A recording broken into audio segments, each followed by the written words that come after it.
They just keep getting better and better, right? Who picks these movies? Welcome back, not her, but her films, Alice Bronner and Michael Zachbauer, the producer and co-producer of To Life, L'Chaim.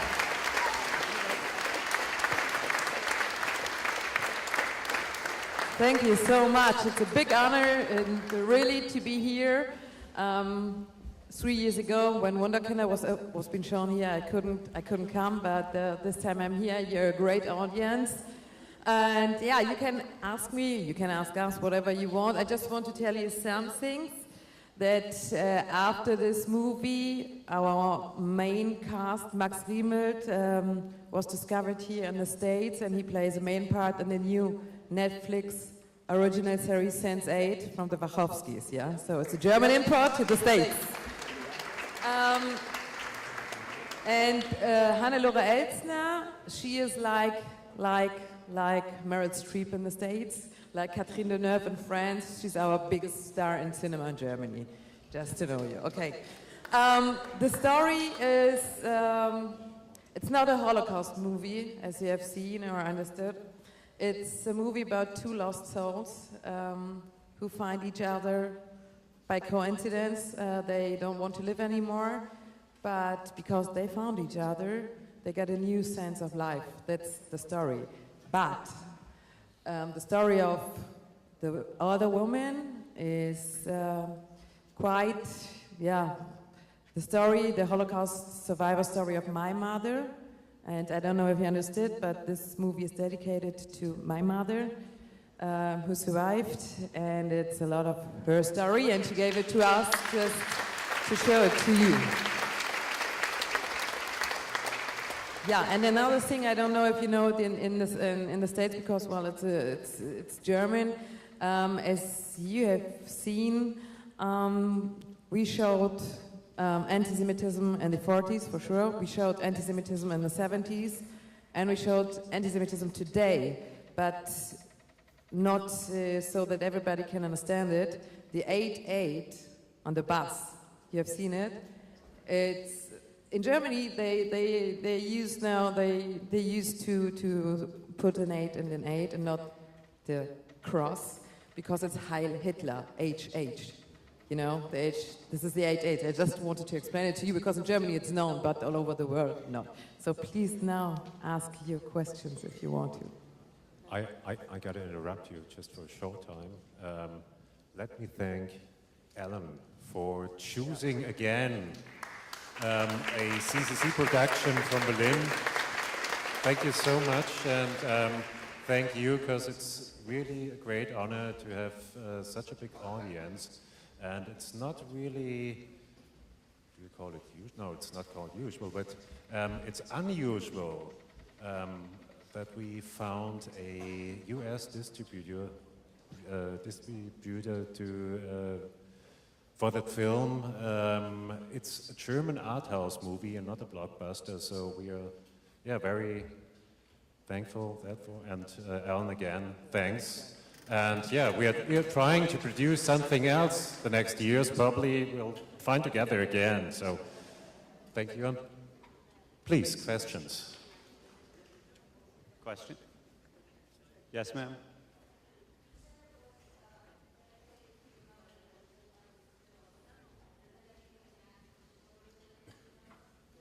Does anything in the actual story? No, the actual story, no, and the survivor story. You know, you think everything today can be made so easily. I mean, with CGI shots and, you know, but the black and white shots that you have seen are from another movie of my father that he has done in the 80s. And he told the story of my mother when she was 12 years old. But the movie finished when she survived as a 12-year-old kid. And I told my father, well, we discussed it, and we told my father, we have to tell the story from now on. So we took the old movie, and we mixed it with the new story, but my mother said, tell my old story, but not my new story, please. so we did it like this. Well, my father, he produced over 200 50 feature films, and Germany is very well known, even in Europe. Maybe you know Hitler Junger Salomon, Europe. He was 3 times nominated for an Academy Award, so I'm his heritage. He won 2 Golden Globes. So we are trying, my sons are here, our sons are here too, and we hope that for the next 100 years, this company is secure.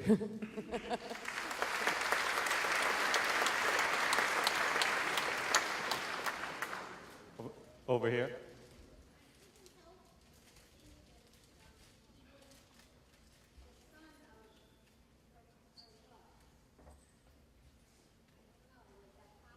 Was it possible that he was the son of her love? Yeah, this was the biggest discussion with our author, with writer. The biggest discussion, because he wrote it like this. And the director and me, we were totally against it. Because it's too constructed. Yeah, and we thought you have so many coincidences in the life that somebody looked like your first love, or yeah, your second love even. So I said, please do me the favor, take it out. He wouldn't, so we had to find a new writer, so that's why.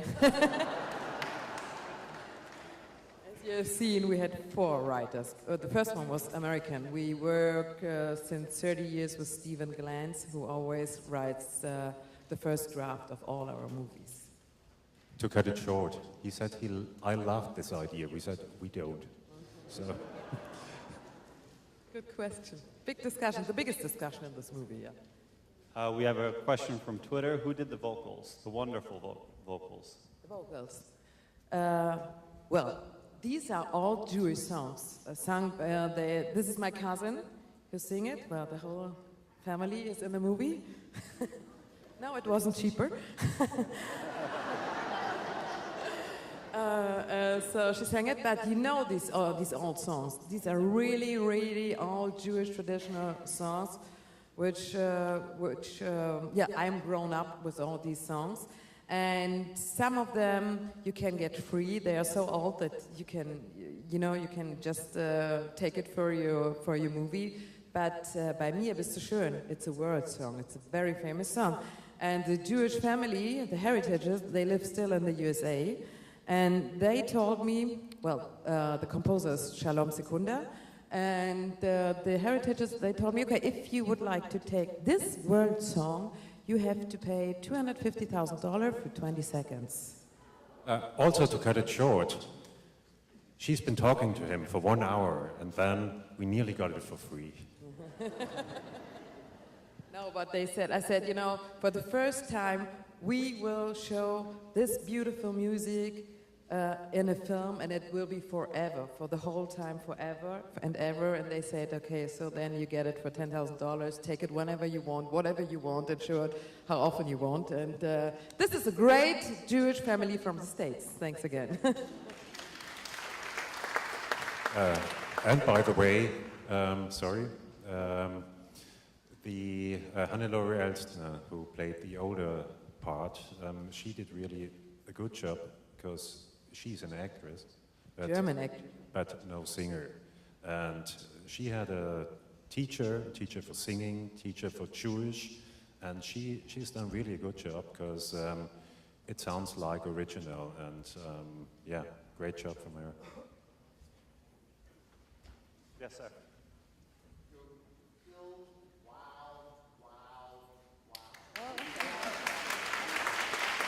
He really liked your film. Thank you so much. Thank you, thank you.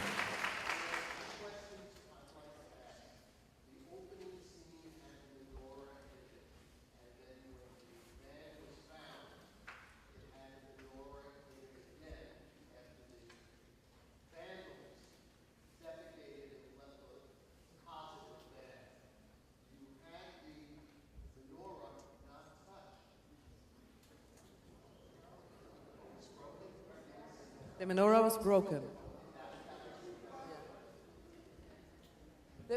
But you didn't see the real mistake. The mistake was it was a Chanukiah, but the translator didn't know. It was a German translator. He made of a Chanukiah a menorah. This was a mistake in the translation.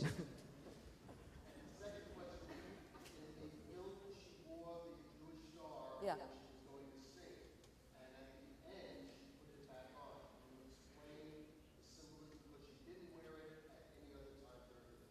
Did she only wear the star when she was singing? She didn't wear it any other time? Yeah, you know, it's like a symbol.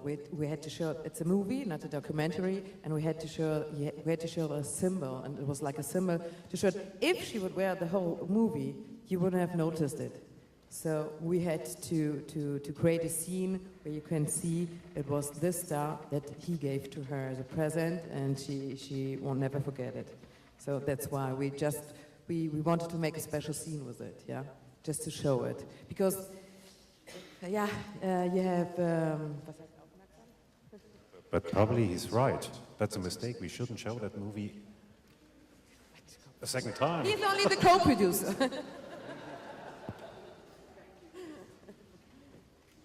Yes, ma'am, right here.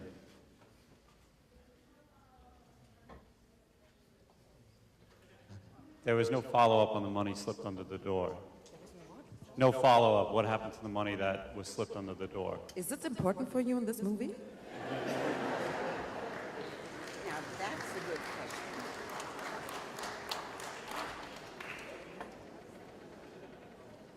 Anyone? Anyone? Yes, sir. Right.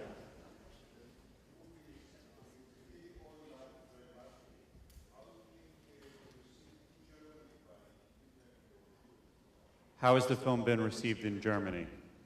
Like all these kind of films. Very good on festivals, not so good on the cinemas, because whenever you have in Germany movies with a little touch of Holocaust or the past, they don't like to see it and to go to cinemas for that. They like Avengers. They don't like these kind of movies. But I have to say, the reviews and the magazines and the newspapers were absolutely great. This was really, really, really good. And, you know, these kind of movies, also like Wunderkinder, are produced with German television. So if you show it then 1.5 years later in German television, then you got millions of people to see it. But they won't pay extra in cinemas for it. That's the problem. In the back, sir.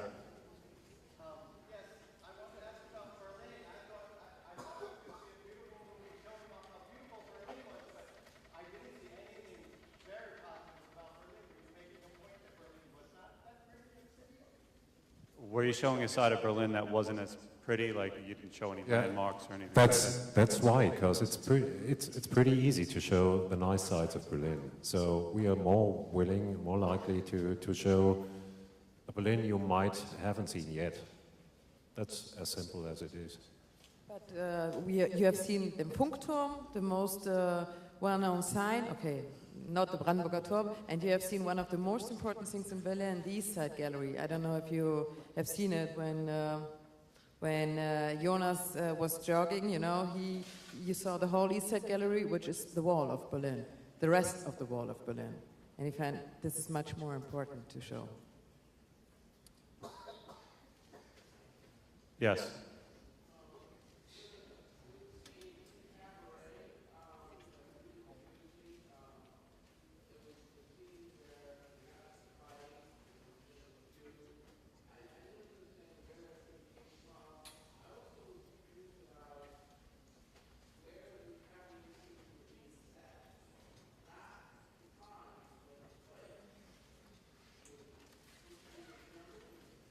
Yes, sure.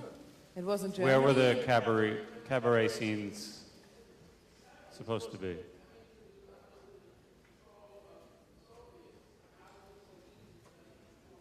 No, why don't you think it was East Berlin? We show the Funkturm. It wasn't East Berlin, it was West Berlin. It was West Berlin. She couldn't live in East Berlin. It was West Berlin, and it was a cabaret. Like, you had a lot of cabarets in the 70s like this. And this scene was really important because it showed that also in the 70s, after all of this Nazification, there were a lot still of Nazis in Germany. Yes. Any more questions? Mm-hmm. From the audience, we have one more question. We have time for one more. Yes, ma'am.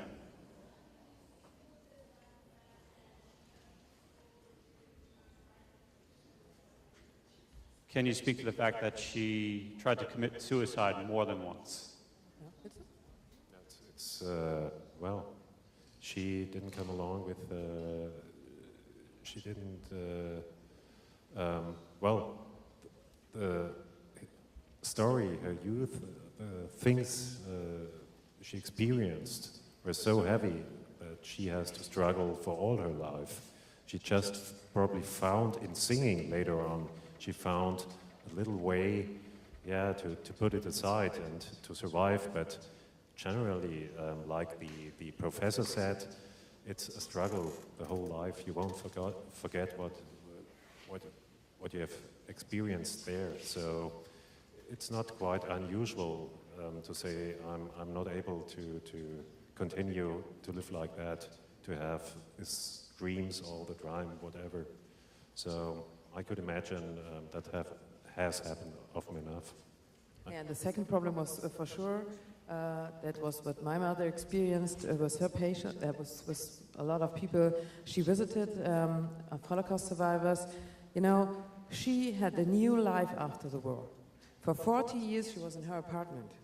For 40 years she has her shop, you know, with all these instruments. And then they came, and for a second time, they took everything away from her. The apartment, again, she was, I don't know the English word, enteignet. Again, they took her away everything, and in Germany. And was for the second time, she finds herself absolutely lost. Absolutely lost. That was the problem. And this is what a lot of German Holocaust survivors who live in Germany, they experience. This is a really big problem. They try to have a new life, and we have, I don't know, in the States, in Germany, we have the problem that the rent, if you rent an apartment, you don't have to pay so much, but now, you know, all the investors of the States, of Russia, everybody's coming, and the old apartments, which used to be cheap, you have to leave them. And this is also special Berlin problem.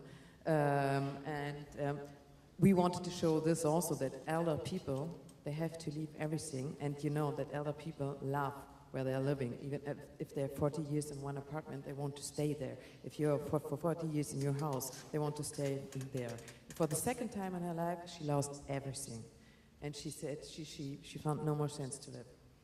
Yeah, that's the thing. And that's why he came, and that's what, for me, it's the most important thing. It's a film against social coldness. It's something about tolerance, against ignorance, and between different generations. You know, they found each other, and with each other they found their new sense of life. That's the story. Okay, he has multiple sclerosis. He's lost. She's a Holocaust survivor. She was lost, and two completely different people of two completely different generations, they find together, and they give a new sense to their life. And from the next really, the thing we discussed was the end, and a lot of people came to us after the movie and said, "Thank you so much that this was a happy end, and not a bad end." And that's my mother. She's 19 years old now. Thank to God, and she's a very optimistic person. A very, very optimistic person, yeah? Whatever you can tell her, everything is, you know, it rains, it snows, but for her the sun shines. And the sun is shining. And this is the main character of Hannelore Elsner here in this movie. Folks, what Alice doesn't know even is after Wunderkinder, I've been following Alice's career and watching all the things she's doing. I knew when this film was being made. I knew when it opened. We have, like the Netherlands, some very good contacts and sales agents in Germany. So I had contacted them very early on, and we wanted the film. The point of this story is, over those few months, as you know, this film was picked up by an American distributor, Menemsha Films, and will be released in the States. Luckily, Neil, our friend, let me have it tonight, too. So congratulations. If you want to see them, come in the lobby. Pass your ballots to the left. Alice and Michael, thank you so much. Thank you.